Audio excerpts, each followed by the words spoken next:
Good morning.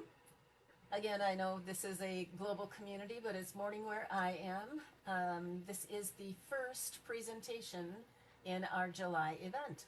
I'm Katie Johnson. I live in the U.S. in the north central part. I live in Wisconsin. So our theme this month, all of our projects are about taking a simple card and doing a fancy finish on it. So this is my simple card. And it, well, it's got a lot of stuff on it, but it's basically a very simple card. And the bundle that I decided to use on this one is something that was new in the new May catalog that just came out. So this bundle is going to be around for a while, and it has been around for a while for demonstrators. So you may recognize having seen some really awesome cards made with this very cool chair. And the chair is the reason that I got this, but it is a stamp set and a die set that coordinate with each other. But if you look at the dies over here, you'll see that most of them, there's nothing in here that coordinates with the sentiments. This is all about the scenery that allows you to relax at the waterside. Now, I'm not going to focus a lot on the sentiments here, but I do want to just point out that the name is Relaxing Waterside, and it has this word relax. So there's a couple of things about the sentiments in here that are kind of unique. The relax is something new and different. This configuration for the birthday might be one reason to relax, is because you're having a birthday. That have a great birthday. It's got dad in it, which we don't always see. It has Happy Father's Day, which is nice. Mothers can relax on Mother's Day too. But here's the cool thing, all this stuff that goes with the chair. There's a little coffee cup, and there's this book, and then there's this sentiment. When have we ever found here's to a new chapter? This is a great pairing here of images, which turns the this is your day, gives it a whole new structure, because this could be a whole new chapter because you're relaxing because you're retired. Or it could even be here's to a new chapter for somebody who's a graduate or somebody who just got a new job. So this sentiment right here, in my mind, really opens up the possibilities for using this set. But the reason I did get it was because of the chair die. So here are all the die cuts, and there are some things in these die cuts that did surprise me when I started playing with them. So I think I realized, but it wasn't until I started cutting them that I went, oh, yeah, I see there are two backs, and they both go with the same base. This little tab down here is going to fit into this space. You can see it tucked under on both of these cards. So it gives you two different options for making chairs and setting up different scenes with them. Then I was surprised when I die cut the chair and this little piece popped out. So check this out. This is this is a structural piece that gets glued on to the front. And if in the video, if you're looking at it, shrugging your shoulders and going, I gotta tell you, in real life, this was an inspiration that really adds so much depth. And of course, you can see that there's texture embossing on those pieces as well. So these chairs really come together nicely. And then my brain saw nothing wrong with that, and I punched out these, die cut these two little things, and I went, what are those supposed to be? And then I realized, oh my gosh, they're the armrests that go on the chairs. And again, if you are looking at that going, why bother? Trust me, it totally makes a difference for the dimension on this card. It's awesome. I'm usually not one to play with layering dies, but I'll tell you, this was actually fun. Now, speaking in terms of layering, you also get these generic cattail things that can be used for background. So check this out. I die cut it in green, and I die cut it in the wrong brown because it's too hard to see here, but then I just cut off the top part of the cattail for the brown. I did it in crumb cake. It was too light, but it makes a difference. It is noticeable that you've got a darker flower part of the cattail on top. And then after I realized that it was a pain in the butt to cut those little things, then I just took a marker and I just added marker to the lighter colored green there. Turned out great. Turned out great. I'm actually loving this set. In addition to all these dies that you just play with the dies, there's also all these framelits that go with some of the sentiments that are in the set. So then I was like, okay, I committed to using this stamp set, and how am I going to use it? And I knew I kind of wanted to create a scene with water. And so I started out by looking at the background and looking for some kind of paper that would have something that spoke to me about sea washed, sun bleached papers. And so I went to this standard. This is Country Woods. This has lots of different wood grain textures in it. A big planks, little planks, dark browns, light browns, even a blue one. I think there was a white, well, there is a white one in here. So anyway, I went to this pack, and that's where I got this background paper. And then I started looking at uh, the stamps in there with the grass and wondering how I could create a scene. And then I remembered we have this brand new paper that actually goes with it's in a suite with the dies, and it's got some scene stuff in it. Now let me pull out a couple of the parts of the card that I'm actually going to make for you. So this is called, let's see, the bundle was called Relaxing Waterside, and this set of papers is called Waterside. Yeah, it's called Waterside Retreat. And the very first paper that you're going to see if you purchase this is this one right here, which I did cut up. Let me put this back in where it belongs. Okay, remembering the card that we're making, which is buried underneath here somewhere. So a lot of times a designer paper will have something that is like this fish here. This was the next design in the package. You can cut those up into all different little shapes and make a bunch of different cards with it. This one with the scenes, they're still letting you make a bunch of different cards. You just have all these different little scenes, but you only get two.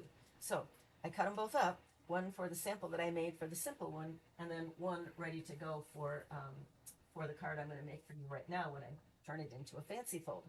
So did I regret having gone to that other pack of paper to get this background? No, I didn't. You might wonder if there's a wood grain in here, and there kind of is, but it turns out it wouldn't have been the right choice. So you get fish. If you like to fussy cut, this is awesome, or it makes a great background. On the back, we have some water waves. Let's see what else. We've got some bicycles. On the back of the bicycles is a whole bunch of little seagulls, shadowy things. Here's some big seagulls. The back of the bicycles, excuse me, was the seagulls. The back of the big seagulls is plaid. And then the last one in here is some fishing lures, bobbers, life jackets, life rings, and the back of that is a wood grain, but it's a much larger plank. And so I'm glad that I chose the one that I did. So let's start constructing some of these. This is the die cut. I think I'm going to save that because I bet you I could just cut off that strip and use that someplace as well. But here is the piece that I cut out to be my layer behind my focal point, or part of my focal point. And these are from the Nested Essentials dies. You can let me know in the comments your favorite nesting dies, but you know, I have some go-tos.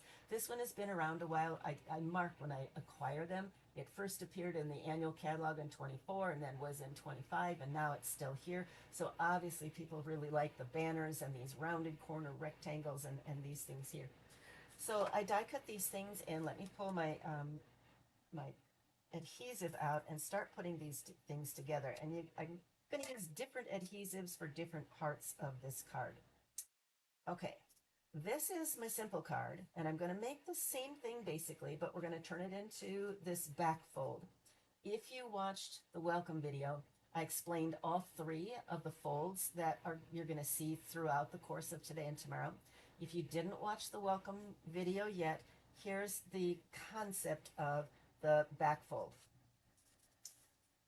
So you can see that I have cut my card, but I've shortened it up a little bit. I've cut 1 inch off of the front of it over here. And then the back, instead of just leaving it plain, I've put an extra fold line in. So you're going to see the card come together. Also, if you watched the welcome video when I explained back folds, the one I talked about I had as a vertical configuration. This one is going to be a horizontal configuration because every card can end up being both.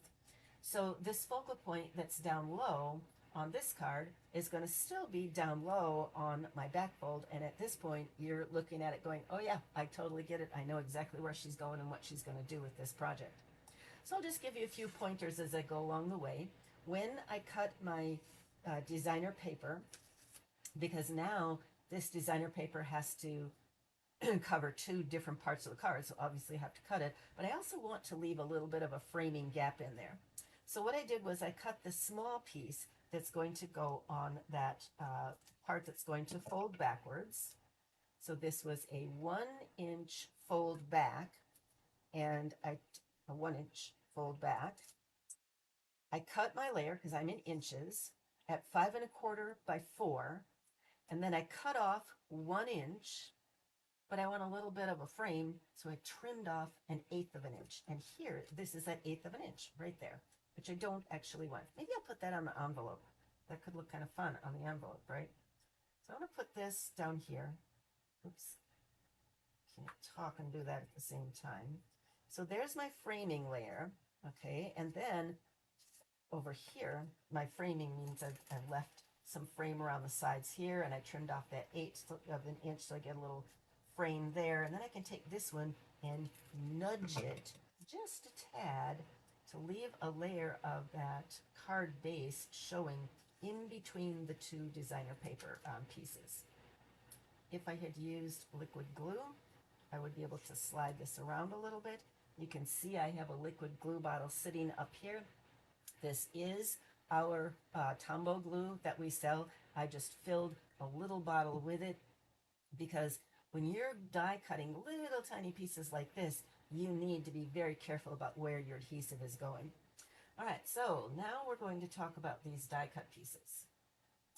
Bring these in here. I left the paper in the die because I specifically wanted you to see what happens, how these dies work.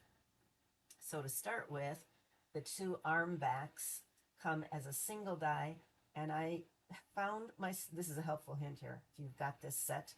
In fact, if you've got this set, I would love to see any other projects you've made with it. Post some pictures in the comments. That would be awesome. But what I found was that this one, it was hard for me to tell what was the top and what was the bottom. So by holding the die close to my piece of paper and popping it out real gently, now I know I'm looking at the top of that piece of paper. Okay, note to self, Katie, you do not want to lose this die. I need to set it carefully where I can find it again. This one kind of surprised me as I pulled it out of the paper. I should have brought the paper it came from, but it's loose up on top. So when you pull it out, you're going to have all these little snaky spaghetti pieces hanging out. And then this just pops out real nicely. And again, this one, because I'm choosing to make the larger of the two chairs, because the smaller chair goes together easy, but this one, there's kind of a trick, I think, to gluing it. So that's why I chose to use the larger chair. So we'll get that out of the way. And then for this one, this is a garbage piece, that's a garbage piece, that's a garbage piece. We'll move those out of the way. And I'm going to flip it over, and you can see, or maybe you can't see, but this piece down here, watch what happens when I pop it out. This is what surprised me when I started working with these, and it was like, oh, I got to figure out how that's supposed to work. Okay, ready for it? See, there's paper still left in there. Don't throw that away. That's not garbage. So here's my chair. Here's the die. And this space down here, this is brilliant. Whoever designed this die, I'm super impressed. So I pull out this little piece right here, and look at this. This is the one with all the embossing on it that gets layered on there. And trust me, just trust me, it makes so much difference. These extra things, when you put them on, you can't believe the amazingness of it. All right, order of operations, I don't think between putting the, let's do the rubber band here, otherwise that flops on my face. Turn it over so I get the back side. I'm just going to put a little bit of glue on this piece right here. And I'm going to turn these over since I know which one is the top. Put a little bit of glue right there, and then a little bit of glue right there. All right, I'm going to put that on its side and leave it, and I will put it right there so it won't roll into projects. So now we start the layering process. And I might have mentioned, I'm not big on layering dies, but this one was really a lot of fun to play with. Don't want glue on my tweezers. Flip it over, pop it right on. I should show this to you plain. And then I'm going to show it to you with this piece on. And that is just a wow. It's a wow seeing the embossing, but it's also a wow because your brain recognizes the difference in height. Okay, now to figure out how these work, the curve here is the elbow that goes back this way. So we'll just pop those two on, and the chair is mostly done. And then we have the little conversation about how to get glue where the glue needs to be for the back. All right, so the way that these backs work, both of them, the big one or the little one, is that you have this tab that's going to get glue, and it's going to fit down into this space right there. And you could leave it like that, but the problem is that this is loose. And the problem is that you don't know how far, because it's a curve, you don't know how far down to go to put your glue. So this is my trick. I turn it upside down because I want the glue on the back of the chair, stick it back in all the way to where it goes. And now with my glue, I can see exactly where to put a dab of each of these. So let me just do these quick. A little squeeze, 1, 2, and now you know why I'm using this adhesive with a really tiny dispenser of the glue. So I get glue exactly because I can see the bar. Can you see that? Let me pull this up before I pull things apart. See how I lined it up so that now the glue is exactly where it needs to go on the bar. Then turn it over. There's 3 parts to this. Turn it over. The glue goes down here. And now I don't want to mess it up. I don't want to get glue on anything here, so I have to go vertically through here to not have that glue catch anything. Get it snugged down in. And once it's down in, then I can release the things. And I started in the middle because they're still kind of floppy. And so you want to kind of nudge them into a nicely spaced arrangement here. See how that one from the side wants to come in? So I'm nudging it off to the side. Oops, holding it down till the glue catches. And once I'm happy with where they are, then I'm going to turn it over and just press it from the back to make sure that it is well adhered. And there we go. We have an awesome chair ready to go. The rest of this process is going to be very easy. I'm going to make that card, but remember that when I put my focal point on, it can only be adhered to that bottom layer. It can't touch the top, otherwise things won't open. So I'm going to come on here and put adhesive just down low. And then I'm going to add a little bit of my glue right in the middle for extra strength. And then I'm going to, nope, yeah, I think I'm done with my glue at this point. So then I'm going to come back and put the lid on. This rubber band has been a real saver for me. Okay, so I got my glue. This is going to come right down here. Couple things to finish it off. You know what? I wasn't done because now I need to come back and put glue on this one. All right. Arms are going to get it. Back and feet. And before I glue it down, I need to make sure that wasn't too high, but it's the inside one, so hopefully it won't catch the front. Oh yeah, that'll be fine. In fact, I can even put some adhesive down here. And I think I'm actually going to put a little bit of adhesive on some of these just to hold it and keep it real steady. I just need to make sure that I'm not putting my glue so high that it's going to go off the that nested die seam piece, otherwise the card won't open. So by scooching it over to the left a little bit, yep, it's all going to be covered on the places. No, it's not. Good thing I checked. You do that too if you're making these. So I'm going to get the adhesive off of that where it doesn't belong. All right, to finish this up, I am going to put a sentiment, and this time I'm going to stamp my sentiment directly on the cardstock. You can see there's room for it down here. Today is your day. Now, I have already prepared my extra little bling, because my bling this time, instead of rhinestones or anything like that, my bling this time is going to be a couple of the seagulls from that set. And you all know that with a tiny thing like that, you cannot die cut and then stamp. Tried it, been there, done that, doesn't work.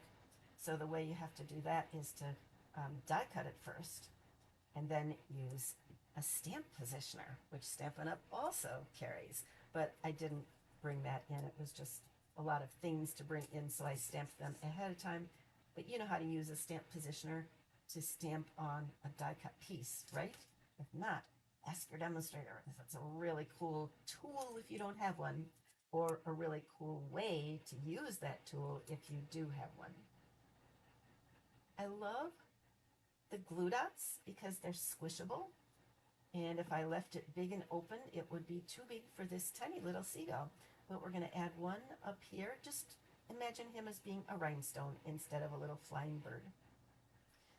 All right, so the card is essentially done.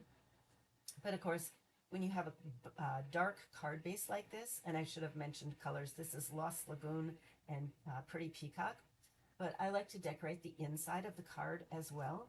So the dimension for this piece up here, which is basically 3 inches tall, I cut myself 2 of them for the inside of the card. And I'm just going to put the adhesive on them right now. One goes exactly where you would expect to see it. Remember that this card opens by folding it this way, and then the person will be able to see what you have on the inside. So you would expect to see a piece of white paper here for a greeting, which I think I put on a little bit crooked, so I didn't push it down very hard because I'm going to come back and straighten it. But I'm also going to put one up here. So I like this configuration for a card because this one I feel like it lets me write a whole letter if I want to.